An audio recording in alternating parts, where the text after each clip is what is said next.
ওরে বাবারে, আমি মরে গেলাম রে। ওরে বাবারে, আমার লেজ কেটে গেল রে। আজকের গল্প লেজ কাটা শেয়াল। পক্ষীপুর গ্রামে ইদানিং একটা নতুন আপদ এসে জুটেছে। পাখিরা খাবারের খোঁজে তাদের বাসা ছেড়ে কোথাও গেলেই একটা বদমাশ শেয়াল চুপি চুপি এসে তাদের ডিম খেয়ে চলে যায়। হাট্টিমা টিম টিম, এটা টুনি পাখির ডিম। হাট্টিমা টিম টিম, আমি খাবো এই ডিম। এরপরই শেয়াল টুনটুনির বাসার ওপর থাকা সেই ডিমটা চেটে চেটে খেতে শুরু করলো। কোথায় বড় বড় ডিম পাড়বে তা না, এই টুকুটুকু ডিম পেড়ে রেখেছে। পেটটা ভরার আগেই ডিমটা শেষ হয়ে গেল। দেখি যাই, আরও কারো বাসায় কোনো ডিম আছে কিনা। এই বলে শেয়াল সামনের গাছের ওপর থাকা অন্য একটি বাসার ওপর উঁকি দিয়ে দেখতে গেল। হাট্টিমা টিম টিম, এখানে কতগুলো ডিম। হাট্টিমা টিম টিম, কি সুন্দর সাদা সাদা ডিম। আগে খাই, তারপরে ছড়া বলবো। এই বলে শেয়াল ওই 3টে ডিমও চেটে চেটে খেতে শুরু করলো। আজকের মতো পেটটা ভরে গেছে। যাই, ঘরে গিয়ে এক ঘুম দিয়ে আসি, কাল আবার আসবো। এরপর সেই শেয়াল সেদিনের মতো চলে গেল। এদিকে কিছুক্ষণ পর পাখিরা আবার নিজের নিজের বাসায় ফিরে আসলো। আর ফিরে এসেই ই মা, ওই বদমাস শেয়ালটা আজ আবার আমার ডিম খেয়ে চলে গেছে। কি যে করি, আমাদের দানার খোঁজে একবার বেরোতেও হয়, আর ওই বদমাস শেয়াল আজ আমার তিনটে ডিম খেয়ে চলে গেছে। তিনটে। পরদিন সকাল হতেই পাখিরা রোজগেরের মতো আবার খাবারের খোঁজে উড়ে গেল। আর পাখিরা উড়ে যেতেই যথারীতি সেই শেয়াল আবার ডিমের খোঁজে পাখিদের বাসায় উঁকি দিতে চলে আসলো। হাট্টিমা টিম টিম, এ কি, আজ একটাও নেই ডিম। দেখি অন্য পাখির বাসায় যাই। এ কি, হাট্টিমা টিম টিম, এখানেও নেই ডিম। তাহলে এখন কি খাবো? পেট তো কুই কুই করছে। শেয়াল খিদের জ্বালায় জঙ্গলের এ প্রান্ত থেকে ও প্রান্ত খাবারের খোঁজে ঘুরে বেড়াতে লাগলো। জঙ্গলে এভাবে ঘুরতে ঘুরতে শেয়াল হঠাৎ দুটো বিশাল আকার ডিম দেখতে পেল। হাট্টিমা টিম টিম, এখানে কত বড় ডিম। হাট্টিমা টিম টিম, এটা হাতির ডিম নাকি ঘোড়ার ডিম? যারই হোক, খুব খিদে পেয়েছে, তাড়াতাড়ি কে পালায়। এই বলে শেয়াল সেই ডিম ভেঙে খেতে শুরু করলো। কিন্তু সেই শেয়াল কল্পনাও করতে পারেনি যে সে আর কারো না, একটা ডাইনোসরের ডিম খেয়ে ফেলেছে। কি স্বাদ! একটা ডিমেই পেট ভরে গেল। ওই ডিমটা থাক, কাল এসে খাবো। এরপর সেই শেয়াল সেখান থেকে চলে গেল।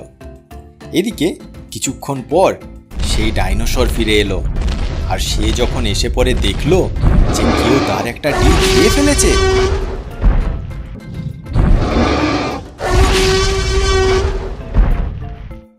কে আমার ডিম খেয়েছিস? কার এত বড় সাহস? তোর পেট কেটে যদি ওই ডিম না বের করেছি হতভাগা, আমার নাম ডাইনোসর না।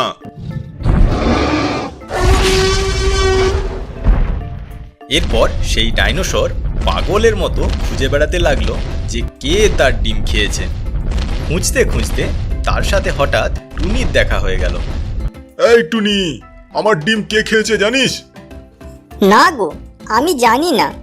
তবে হ্যাঁ, একটা শেয়াল প্রতিদিন আমাদের ডিম খেতে আসে, আর আজকে আমাদের কারো বাসাতেই কোনো ডিম ছিল না। তাই ওই শেয়াল আমাদের কোনো ডিম না পেয়ে তোমার ডিম খেয়ে নেয়নি তো? হতভাগা শেয়াল, দাঁড়া, দেখাচ্ছি মজা। এই বলে সেই ডাইনোসর ছুটলো শেয়ালের কাছে।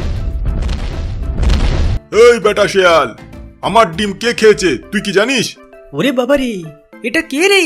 এটা তো ডাইনোসর। আমি কি তাহলে ডাইনোসরের ডিম খেয়ে ফেলেছি নাকি? কিছু বলার আগেই পালাই বাবা। এই বলে শেয়াল সেখান থেকে পালানোর চেষ্টা করলো। তোকে কিছু বলার আগে তুই পালাচ্ছিস কেন রে? তার মানে বেটা তুই আমার ডিম খেয়েছিস। দাঁড়া হতভাগা, তোর ডিম আমি বের করছি। ওরে বাবারে বাঁচাও! ওরে বাবারে বাঁচাও! বাঁচাও, কে আছো? ওরে বাবারে বাঁচাও! তোকে কেউই বাঁচাবে না রে হতভাগা। এরপর সেই ডাইনোসরের কামড়ে শিয়াল কোনো রকমে প্রাণে বেঁচে গেলেও তার লেজ কেটে একেবারে আলাদা হয়ে গেল। ওরে বাবারে, আমি মরে গেলাম রে। ওরে বাবারে, আমার তো লেজ কেটে গেল রে। ওরে বাবারে, এ কি হয়ে গেল রে। ওরে বাবারে, আমি আর কোনোদিন কারো ডিম খাবো না রে। এরপর সেই শিয়াল চিরকালের মতো সেই জঙ্গল ছেড়ে চলে গেল। ওরে বাবারে, আমার তো লেজ কেটে গেল, এবার আমার কি হবে? আজকের গল্প লেজ কাটা বাঁদর। পক্ষীপুর গ্রামে সব পাখিরা খুব আনন্দে বাসা বানিয়ে থাকত, কিন্তু কয়েকদিনের মধ্যেই সেই গ্রামে কিছু বদমাশ বাঁদর ঢুকে পড়ল। হে হে হে হে, আমরা নাচ করি ডিকচিক ডিকচিক, গান করি ডিকচিক ডিকচিক, আমরা ঝাঁপাই শুধু ডিকচিক ডিকচিক। হে হে হে হে। এই পাখি, পাখি কি বাসার উপর চুপ করে বসে আছিস? আয় আমাদের সাথে নাচ করবি, আয়। এই ডিকচিক ডিকচিক ডিকচিক ডিকচিক ডিকচিক ডিকচিক। এই বলে সেই বদমাশ বাঁদর ওই গাছটা নাড়াতে শুরু করলো। ও বাঁদর, বাঁদর, তোমরা নাচ করছো করো, কিন্তু এভাবে গাছগুলো নাড়িও না, আমাদের বাসাগুলো ভেঙে যাবে তো। আমাদের বাসার ভেতর ডিম আছে, এরকম করলে আমাদের ডিমগুলো তো নিচে পড়ে যাবে। তোদের ডিম পড়লো তো আমার কি? এ ডিকচিক ডিকচিক ডিকচিক ডিকচিক ডিকচিক ডিকচিক। এই বলে ওই বদমাশ বাঁদর আবার গাছ নাড়াতে শুরু করলো, আর তাতে পাখির বাসা ভেঙে গিয়ে নিচে পড়ে গেল, আর বাসার মধ্যে থাকা ডিমটাও ভেঙে গেল। দেখলে দেখলে, আমি বলেছিলাম আমাদের বাসাগুলো নাড়িও না, তোমরা কেউ শুনলে না। দেখো দেখো, আমার ডিমটা ভেঙে গেল। তোমরা খুব বদমাশ, তোমরা খুব পাজি।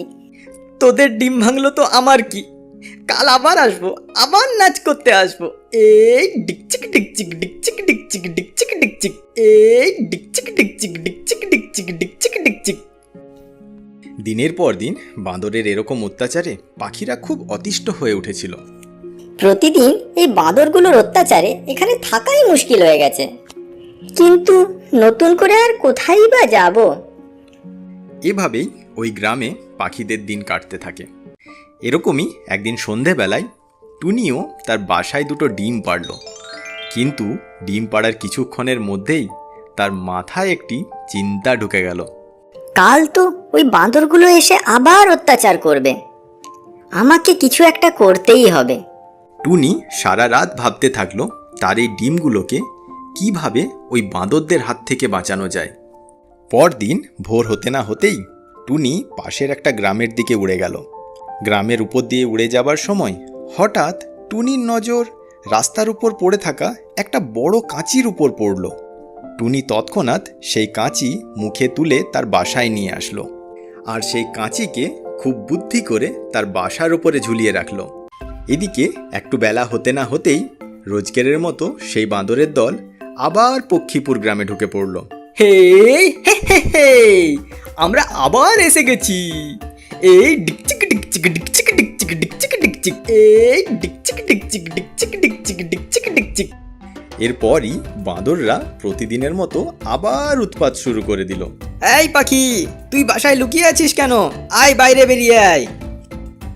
এই বলে সেই বাঁদর যখন টুনির গাছ নাড়াতে শুরু করলো, টুনির বাসার উপর ঝুলিয়ে রাখা সেই কাঁচি বাঁদরের লেজের উপর পড়ল, আর তাতে সেই বাঁদরের লেজ কেটে একেবারে আলাদা হয়ে গেল। ওরে বাবা রে, এ কি হলো রে? ওরে বাবা রে, এ তো আমার লেজ কেটে গেল রে। ওরে বাবা রে, আমার এবার কি হবে? আমি কি করে সবাইকে মুখ দেখাবো রে? ওরে বাবা রে, আমি মরে গেলাম রে। ওরে বাবা রে, আমি পালাই রে, আমি পালাই রে। এই বলে সেই বাঁদর ভয়ে সেখান থেকে ছুটতে চলে গেল। আর এই দৃশ্য দেখে বাকি সব বাঁদরও ভয়ে চিরকালের মতো সেই জঙ্গল ছেড়ে চলে গেল। ওরে বাপরে, এ তুই কি করলি রে? ওরে বাপরে, তুই তো সত্যি সত্যি আমার লেজ কেটে দিলি রে। আজকের গল্প লেজ কাটা সিংহ। পক্ষীপুর গ্রামে এক সুন্দর সকালে টুনি বাসায় বসে বসে আনন্দে গান করছে। টুনি আমার নাম, খাই শুধু জাম, নাচ করি গান করি, দেয় না কেউ তার দাম। নাই বা কেউ দাম দিল, আমি বাবা নিজের গান করি তো, আমার গান করতে খুব ভালো লাগে। এই তাধিন তাধিন না, এদিকে সিংহ মামা সকাল সকাল তার শিকারের জন্য এক হরিণকে ধাওয়া করেছে। হরিণ ছুটতে ছুটতে টুনিকে দেখতে পেয়ে কাছে আসলো। আরে টুনি বাঁচাও আমায়, বাঁচাও। আরে থামো থামো, কি হয়েছে বাপু? এমন কাঁদো কাঁদো গলায় চেঁচাচ্ছ কেন? আমায় এক সিংহ শিকারের জন্য তাড়া করেছে, তুমি আমায় বাঁচাও। কে? সিংহ? আরে ও তো সিংহ মামা। এই বলে টুনি আবার গান জুড়ল। সিংহ এলো উইমা উইমা উইমা। উফ, কি গাইলাম! দাও দাও হাততালি দাও, হাততালি দাও। না, আমার হাততালি দিতে ইচ্ছে করছে না। আরে তুমি তো ছোট্ট হরিণ, দাও তো শুধুই হামা। আসছে তেড়ে দেখো ওই বিশাল সিংহ মামা। এ কি, তুমি হাসছো? তোমার সিংহকে ভয় লাগে না? এমন সময় সিংহ এসে হাজির। কি রে হরিণ, তুই এবার কোথায় যাবি? আমার হাত থেকে বাঁচাবে কে তোকে দেখি এবার। আমায় মেরো না, টুনি বাঁচাও আমায়। হা হা হা হা হা। এই বাচ্চা খোকা টুনিটা নাকি তোকে বাঁচাবে, তা আবার আমার হাত থেকে। হা হা হা হা হা। এমন সময় টুনি বলে উঠল, আরে ও সিংহ মামা, তুমি কি ভাবছো আমি এখনো খোকা? এমন মজা দেখাবো তুমিও বনে যাবে বোকা। 5 ইঞ্চি পাখির আবার 10 ইঞ্চি বচন। হাসি থামাতে পারছি না রে, যত সব। আর এই হরিণ, আজ তো তুই আমার খাবার হবি, তাই নিজের থেকেই আমার কাছে চলে আয়, নইলে এমন ঠ্যাংটা কামড়াবো যে প্যাকাটির মতো মড়মড় করবে। আরে ও টুনি, টুনি গান পরে করবে গো, আগে কিছু একটা উপায় বের করো। এমন সময় টুনি একটা উপায় বের করলো। সে বলল, আচ্ছা সিংহ মামা, তুমি তো বনের রাজা, আমি একটা জিনিস বলবো, তোমায় সেটা না থেমে 5 বার বলতে হবে, আর বলতে পারলেই এই হরিণ তোমার। এই টুনি, তুমি এসব কি বলছো? তোর মুখে বড্ড বড় বড় কথা। এই হরিণটাকে উদ্ধার করার আগে ভাবছি তোকেই আস্ত গিলে খাবো। সে খাও খাবে, আগে বলে দেখাও। আর হ্যাঁ, যদি না পারো তাহলে তোমার লেজটি আমার। না তুই ওই হরিণ পাবি, আর না আমার এই লেজ। আর এই তুই কে রে? একটা বাচ্চা পাখি কোথাকার, আমার আবার নাকি তোর কথা শুনতে হবে। হুঁ।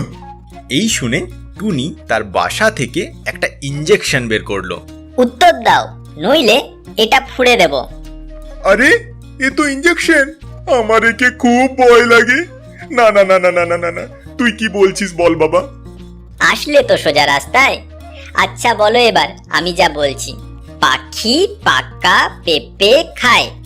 বলো বলো, গুনে গুনে 5 বার বলতে হবে, আর হ্যাঁ, ভুল বলা যাবে না।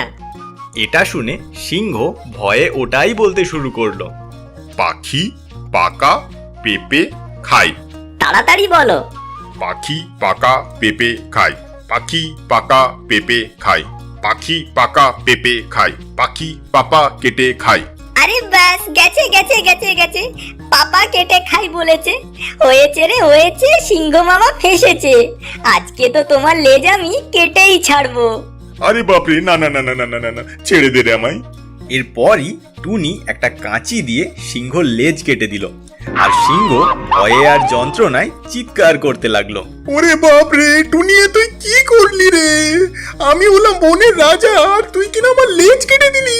ওরে বাপরে, আমি তো মরে গেলাম রে।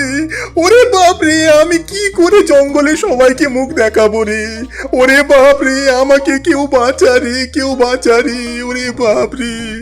এরপর সিংহ লজ্জায় আর যন্ত্রণায় সেখান থেকে ছুটতে পালালো। ওহে হরিণ, তুমি কি ভেবেছিলে আমি একটি পাগল? বলো এবার কি মনে হয়, আমি কি সত্যি সত্যি ছাগল?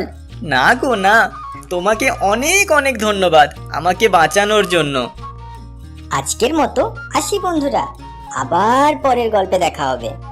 আর হ্যাঁ, এই রকম মজার মজার গল্প শোনার জন্য আমাদের এই চাঁদপরি চ্যানেলটিকে অবশ্যই সাবস্ক্রাইব করে রেখো।